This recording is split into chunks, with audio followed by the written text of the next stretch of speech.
The envelope was already in my bag when I walked into the restaurant. I'd put it there 3 days earlier, sealed it, and told myself I wouldn't open it unless things went exactly the way I feared they would. And sitting there at the corner table of Rosewood Grill, watching my sister-in-law wave down the waiter for a second bottle of wine that I would absolutely be paying for, I knew the envelope was going to get opened tonight. Let me back up, because none of this makes sense without the history. And I've been carrying this history for so long that it's become part of how I breathe, this low, constant pressure in my chest that I'd stopped noticing until the night it finally broke. My name is Meredith. I'm 31 years old. I work as a senior software engineer at a mid-sized tech firm in Austin, and I have for the past 6 years been the financial backbone of a family that never once said thank you. It started the year I got my first real salary. Not the internship money, not the starter job. The real thing, $94,000 a year at 25, which in Austin at that time felt like being handed a golden ticket. My brother called to congratulate me. We talked for 40 minutes. He was so proud, he said. I was going places, he said. He asked to borrow $800 3 days later. His car payment was late. Just this once, he promised. He had a plan. He was getting back on his feet after the layoff. His wife, my sister-in-law Roxanne, had taken a part-time job at a salon and things were turning around, he said. He just needed a bridge. I sent the $800. This is the part I have to be honest about, because I've spent a lot of time asking myself how I got here. The truth is, I wanted to help. My brother Trevor is 4 years older than me, and growing up, he was the one who drove me to school when my parents couldn't, who sat with me in the ER waiting room when I broke my wrist at 14, who taught me to parallel park in an empty church parking lot on a Sunday afternoon. I loved him. I still love him, actually. That's the part that makes this so hard. But there's a difference between loving someone and funding their entire life indefinitely. The $800 became $1,500 the following month. His landlord was threatening eviction. Just temporary, he said, just until Roxanne's hours picked up. Then it was their electric bill. Then it was groceries. Then it was the security deposit on a new apartment after they lost the old one, which they lost partly because I hadn't sent the rent money fast enough, according to Roxanne, which I found out later wasn't even true. By year 2, I was sending between $1,200 and $2,000 every single month. I had a spreadsheet. I kept it out of habit more than anything because I still thought of it as temporary. The spreadsheet just let me feel like I had some control over something that had in reality completely gotten away from me. Trevor and Roxanne had a son, my nephew Cooper. He was 8 when all of this started. I loved that kid. I bought his school supplies, paid for his soccer registration, sent birthday money, Christmas money. When he got glasses in 4th grade, I covered the copay because Roxanne said they were between insurance plans. I don't regret any of what I did for Cooper. That part I can live with. What I can't live with, what I had to stop living with, was the way they talked about me when they thought I wasn't listening. I found out by accident. I was visiting for Thanksgiving 2 years ago, sleeping on their pull-out couch, because they'd moved into a 2-bedroom apartment, and I woke up in the middle of the night to get water. Their voices carried from the kitchen. Roxanne was on the phone. I don't know who she was talking to, and I heard her say, clear as anything, "Oh, Meredith won't say no. She never does. She's basically our personal ATM at this point." She laughed. I stood in the hallway in my socks holding my water glass, and I didn't move for a full minute. I didn't say anything that night. I didn't say anything the next morning over coffee, or during the drive to the grocery store, or at the Thanksgiving table where I had. I checked my records later, contributed $340 worth of food and wine. I smiled and passed the rolls and watched football with my brother, and drove home 2 days later with this new quiet thing sitting in my chest. I told myself I'd address it. I told myself I'd have the conversation. I kept sending the money. The thing about being the person who always says yes is that eventually people stop asking. They just assume. My Venmo notifications became autopilot. Trevor would send a request with a 1-line note, sometimes less, sometimes just a dollar amount and an emoji, and I would approve it while standing in line at the coffee shop or sitting at a red light. It became as routine as a utility payment. And meanwhile, I was doing okay, and then I was doing well, and then last year I got a promotion and a $30,000 raise, and I thought, finally, maybe now I can start actually saving, start thinking about a house, start living like an adult instead of a support system. I told Trevor about the promotion. He congratulated me. He sent a Venmo request for $3,500 4 days later. Something shifted in me then, not dramatically, not like a door slamming, more like a key turning. I approved the request, but I took a screenshot of it first. And then I opened a new folder on my laptop and I started pulling every transaction I could find, every bank transfer, every Venmo, every Zelle, going back to the beginning. It took me 3 evenings to compile it all. When I finished, I sat back in my chair and stared at the screen for a long time. In 6 years, I had given my brother and sister-in-law $87,400, not lent, given, because not $1 had ever been repaid and no one had ever suggested it would be. I printed the spreadsheet, all 14 pages of it. I put it in a manila envelope, and I waited because I didn't know yet what I was going to do with it, but I knew I was going to do something. I just needed the right moment. My 31st birthday gave it to me. Trevor called in early March to say he was planning a birthday dinner. His idea. He said he wanted to take me somewhere nice, celebrate properly. I was genuinely touched for about 48 hours before Roxanne texted asking if I could make a reservation somewhere with good steak because Trevor had been really stressed and deserved a treat. I made the reservation at Rosewood Grill. I put the envelope in my bag. We arrived separately. Trevor, Roxanne, and Cooper came together, and my parents drove in from San Marcos. Cooper was 13 now, almost 14, and he'd gotten tall in the way teenage boys do suddenly, all legs and awkward energy. He seemed uncomfortable from the moment they walked in, fidgeting with his menu, not quite meeting my eyes. I figured he was just at that age. My parents were warm and happy in the way parents are when they're trying to believe everything is fine. My dad ordered a sparkling water.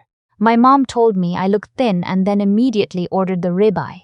Roxanne ordered the lobster bisque, the filet mignon, and a glass of Malbec before we'd even gotten bread on the table. Trevor ordered the same steak, plus an appetizer. He mentioned twice that he'd been really craving a good meal. I ordered the salmon. We were somewhere between the appetizers and the entrees when it happened. Roxanne had been drinking steadily. She'd moved from Malbec to a second glass of something I didn't catch, and she was in the middle of a story about her coworker at the salon, something about a scheduling dispute. And then she stopped herself mid-sentence and looked at me with this wide, slightly performative smile. And she said, "You know what we call you, Mer?" Trevor says it, I say it. She glanced at my brother, and he was already grinning and something in my stomach dropped. "We call you the family bank. Like the ATM that never runs out." She laughed. Trevor laughed. My dad made a sound that wasn't quite a laugh but wasn't a refusal either. My mom looked at the table. Cooper looked at the table. I looked at Roxanne. I didn't raise my voice. I didn't move quickly. I reached over, picked up my water glass, took one sip and set it back down. And then I said very quietly, to no one in particular, "That's interesting. Let's find out what happens when it does." Roxanne's smile flickered. "What?" "Nothing," I said. "Let's enjoy dinner." And we did, or we appeared to. The entrees came and I ate my salmon and asked my dad about his garden and listened to my mom describe her book club's latest drama and watched Roxanne refill her wine and order a crème brûlée she didn't finish. The check came in one of those little black folders. The waiter set it near the center of the table. There was a pause. That particular pause that I had experienced at every single meal with my brother for 6 years. The pause that always ended with me reaching for the check. The pause that had become so expected and so automatic that I'd stopped registering it as a choice. I let the pause stretch. Trevor glanced at the folder, glanced at me. "You want to just put it on your card," he said. "Not a question, really." A statement with a question mark at the end. "Actually," I said. "No." He blinked. "What?" "I'm going to pay for myself and for Mom and Dad," I said. "Tonight feels like a good night for everyone to cover their own." The silence that followed was different from the restaurant's normal ambient sound. It had a texture to it. Roxanne set down her dessert spoon. "Meredith," I have a card here, I said pleasantly, and I'll flag the waiter down so we can split it. Shouldn't be a problem. We didn't bring, Trevor started. You don't have a card? I asked. I mean, I have one, but then it's fine, I said. I flagged the waiter. We split the check. My portion plus my parents' came to $112. Trevor and Roxanne's portion. The 2 steaks, the lobster bisque, the appetizer, 2 glasses of wine each, and the creme brulee came to $287. I watched Trevor's jaw tighten when the waiter read out the amounts. I watched Roxanne's face do something complicated. I watched my nephew Cooper, quiet in the corner, look up at me with an expression I couldn't quite read. Not angry, not embarrassed, something more like relief.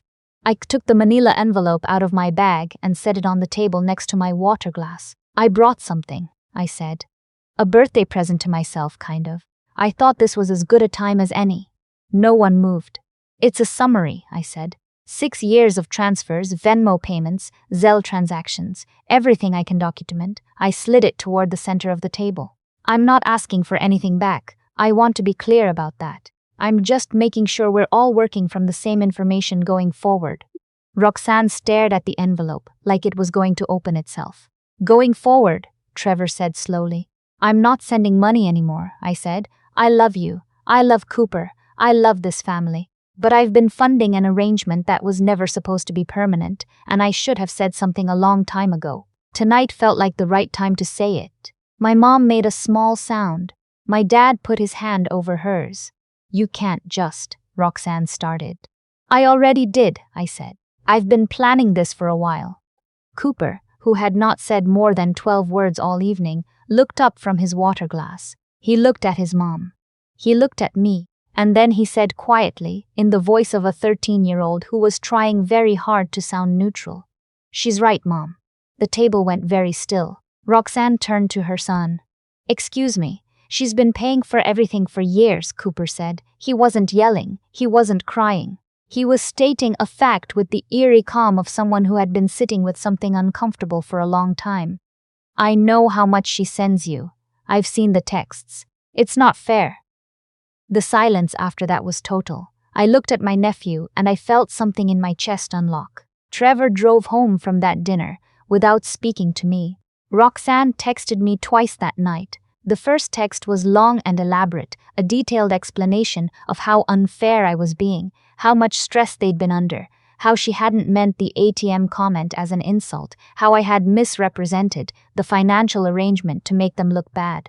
The second text came 20 minutes later and was significantly less polite. I didn't respond to either one. Over the next 2 weeks, I did what I had told them I was going to do. I closed the shared Venmo account I'd set up specifically for their transfers. I took Trevor off the family cell phone plan. He'd been on it for 4 years. I stopped the automatic grocery contribution I'd been making to their account. And I called my parents separately and told them everything. The full picture, the $87,400, the phone call I'd overheard at Thanksgiving. All of it. My dad was quiet for a long time after I finished. Then he said, "I'm sorry, Meredith. We should have seen this." My mom cried a little, and then she got practical in the way my mom does, and she said, "What do you need from us?" And I told her I didn't need anything, that I just needed them to know. Trevor called me on a Thursday afternoon, about 10 days after the dinner. He wasn't angry on that call, or if he was, he'd put it somewhere else. He sounded tired. He said he didn't know how they were going to cover things. I said I understood that, and that I was sorry it had gotten to this point, and that I loved him, and that I was not going to change my answer. He said, "Roxanne thinks you planned this to humiliate us." I said, "I planned this because I needed it to stop." There was a long pause. Then he said, "Yeah, okay." We hung up. It wasn't a resolution exactly. It wasn't the ending you'd write if you were trying to write a satisfying ending. But it was honest, which was more than we'd managed in 6 years. Roxanne made a few attempts after that. She posted something vague on Facebook that was clearly about me. She called my mom twice to complain. She texted my college roommate, of all people, apparently hoping for a coalition. The coalition did not materialize. My college roommate texted me the screenshots and added, "What is happening?" And I replied with a voice memo that was 15 minutes long and apparently made her cry in a Trader Joe's parking lot. I got a card in the mail about 6 weeks later. My nephew Cooper had written me a letter. Real paper, real pen. The handwriting of a 13-year-old who'd been told penmanship mattered but wasn't sure he believed it. He said he was sorry for the way things had gone. He said he'd known for a while that things weren't right. He said he wanted to be a different kind of person than what he'd grown up watching. That letter is on my refrigerator. I'm not going to tell you the last 6 weeks have been easy. Because they haven't. There's a specific loneliness in stepping back from a dynamic you've maintained for years, even when that dynamic was hurting you. The money is genuinely not the point. Although having it in my account instead of someone else's is not something I'm going to pretend I don't notice. The point is that I spent 6 years being smaller than I had to be, more accommodating than I needed to be, more afraid of being the person who said no than I was of anything the yes was costing me. The ATM thing. I keep thinking about that. The ATM that never runs out. The thing about ATMs is that they don't have feelings. They don't remember every transaction. They don't lie awake at 3 in the morning wondering whether the people withdrawing from them are okay, whether they're building something real, whether any of it is going somewhere. I did. For 6 years I did that. And then I took myself out of service, and I have to tell you, standing on the other side of that dinner, with my salmon paid for and my envelope on the table and my nephew's voice still in the air, it felt like the first time in a long time that I was actually in the room. Present, solid, accountable only to myself. I still have the spreadsheet. 14 pages, every line itemized. I'm not going to use it for anything. I'm not chasing the money. But I look at it sometimes not to feel angry, not even to feel sad, just to remember what it cost me to learn that lesson, and to remember that I learned it, and to make sure I don't forget.